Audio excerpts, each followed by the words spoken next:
Ilang mega cold storage facility at maliliit na bodega sa bansa planong ipatayo ng Department of Agriculture bilang imbaka ng mga sobrang supply ng agricultural products. At DA nais pang palawigin ang kadiwa ng Pangulo. Si Clizel Pardilla sa sentro ng balita. Basta na lamang itinatapon o ipinamimigay. Ganyan ang karaniwang nangyayari sa mga agricultural product tuwing bumabaha ang supply para maiwasan ang mga pagkaing nasasayang.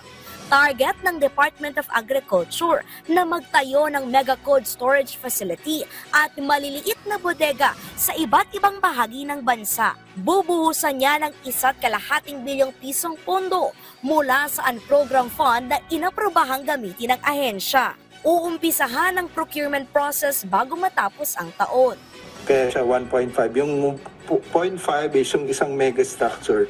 And then, yung 1 billion. Hindi ako nagkakamali, 1 billion ay madaming modular. Opo. Ito yung mga, lahat ito solar. Definitely makakatulong yun na ma-preserve, mapatagal yung shelf life ng mga agri-produce mo, thereby reducing yung mga wastage, losses, at yung iba pa.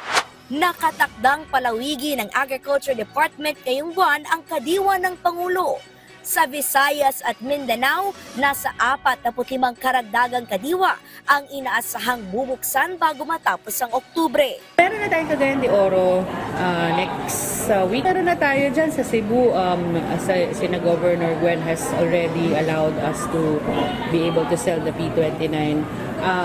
A lot of LGUs din in the Visayas region. Inaasahan ang pagbibenta ng tig-29 pesos na bigas mula sa Bigas 29 program at tig-43 pesos na bigas sa ilalim ng Rice for All program.